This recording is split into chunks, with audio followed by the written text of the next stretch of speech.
الرحمن علم القرآن خلق الإنسان علمه البيان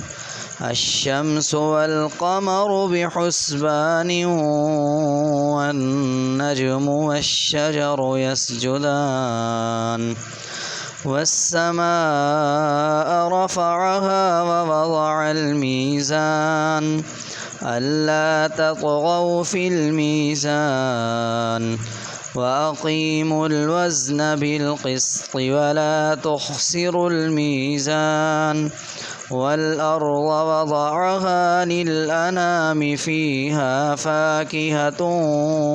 والنخل ذات الأكمام والحب ذو العصف والريحان فبأي آلاء ربكم